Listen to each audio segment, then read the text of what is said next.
Tolee, nagaa waaqayyoo isiniif haa baay'atu. Obboloota koo yeroo ammaa kanatti ergaa gabaabaa tokko akka dhaloota biraan naa geessaniif amma humna kooti isinitti iyyachuun jaaladha.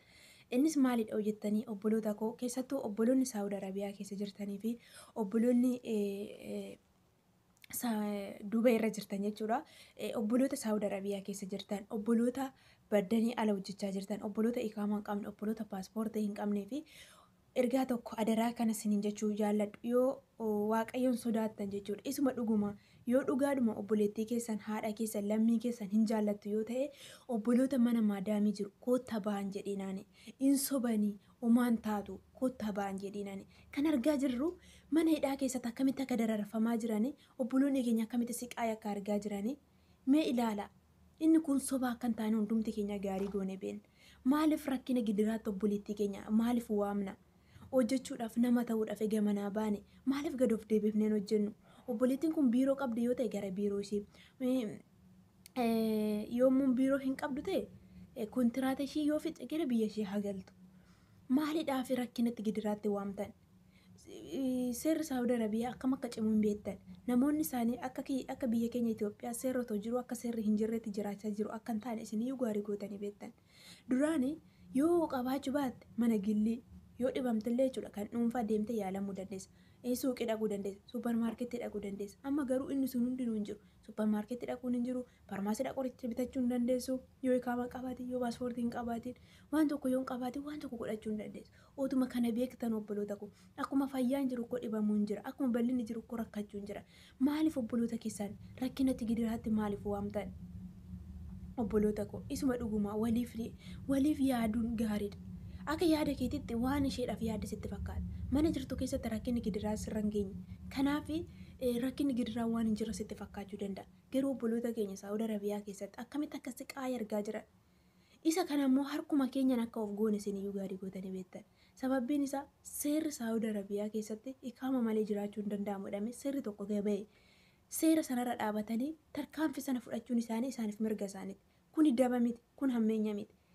Amma biyya tokko keessa jirutti akka seera biyyichaatti buluun anaaf isinirraa hin eegamu. Obboloota koo obboloota keessa rakkinatti gidiraatti waamina. Otuma beektanu, otuma argitanu, otuma dhageessanu maaliif ibiddatti waamtu? Maaliif boo'ichaaf waannatti waamtu? Maaliif rakkinatti waamtu? Isuma dhugumaa jechuudha. Bilis waliif yaaduun gaariidha. Wal dhaga'uun gaariidha obboloota koo. Rakkinni sun dhimma lubbuu ishee balleessu yoo ta'e gara biyyaatti akka galtuuf haala mijeessa yoo danda'an. Kanarraa yoo ta'e birriidhaaf jettanii obboleettii keessan du'atti rakkinatti gidiraatti waamina. Inni kan biraa immoo obboloonni Duubaa irra jirtan.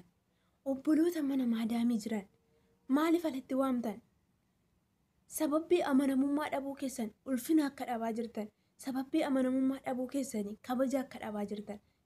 Sababa amanamummaa dhabuu keessaniin akkasiin hojii dhabaa jirtan. Mee obboloota keessan laala. Biiroo keessatti obboloota meeqatu gatii kaffalaa jira? Obboloota meeqatu rakkachaa jira? Amma akkoo Itoophiyaawidha jedhan namoonni barbaadu dhiisaniiru. Obboloota biiroo keessa jiran, obboloota kanumti biiroo keessa jiranii jechuudha. Kanumti iqaamaa qaban, kanumti seera jala jiran, kanumti paaspoortii qabanii Itoophiyaawin barbaadan amma yeroo kanatti maaliif isaan hin badu jedhu. Obboloonni badanii ala hojjetan, hojii dhabanii gatii kaffalaa kan jiran maaliidhaaf? Amanamummaa hin qabnu. Obboloota koo maaliif rakkinatti gidiraatti wargalchitu?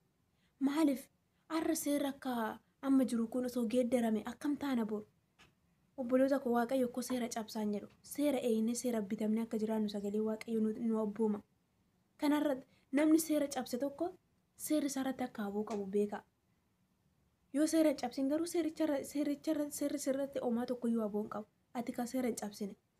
Namni hatu tokko amma waan seera cabsee fi seerri irratti haboo qaba. Maal gochuu? Hidhuu, adabuu. Atarra seera cabsitee iqaama malee baate gaafa poolisiin tokko si qabu akka seeratti tarkaanfii sirratti fudhachuudhaaf haboo sirratti qaba. Maaliif obboloota keessaa rakkinatti gidiraatti waamtu obboloota koo? Qarshiin kumni tokko isiniirratti irra ta'e isuma dhugumaa jechuudha. Obboloonni keenya biyya keessaa waggaa meeqa dafqanii baratanii maal jedhanii amma nuti argannu kun argatanii. Damoos ji'aan 4,000 3,000 2,000 1,000 nyaatu miti. Isin ukkoo kan eenyu kan dooktoriin tokko waggaa 15 guutuu dadhabee barate caalatti koo nyaachaa jirtan. Waan qabdanii nagaan bartanii maal? Waan qabdan irratti hin galateeffattanii Yeroo tokkoon ikkoo makiina bituun hin danda'amu obboloota koo. Yeroo tokkoon ikkoo sooromuun hin danda'amu. Maaliif jireenyaaf baatanii du'atti of kennitu? Maaliif rakkinatti of kennitu? Obboloonni alaa ofii keessaanii rakkina gidiraa keessa osuma jirtanuu rakkinaaf gidiraa sana dhoksitanii akka waan gaariitti obboloota keessa rakkinatti waamtan. Bilis waaqayyoon sodaadhaa. Dhaloota hin waamina. Obboloota hin waamina. Gidiraatti rakkinatti hin galchina. Waaqayyo sinaa eebbisu. Amma sinii danda'amini waan gaarii walii godhaa. Wal gorfadhaa. Wal jajjabeessaa. Kanarraa kan hafe rakkinatti waliin waamina. Maal ulfina of dhowwina ofuma keenya. Kanaafi adaraa obboleettiin alaa baddee ofii keetii hojjettee gatii kaffalaa jirtu. Obboleettiin keessa gatii ati kaffalti san abidda ati keessa jirtu san akka ishiin keessa lixxuun godhiina. Waaqayyo sinaa eebbisu. Sinan jaalladha. Shaala'u.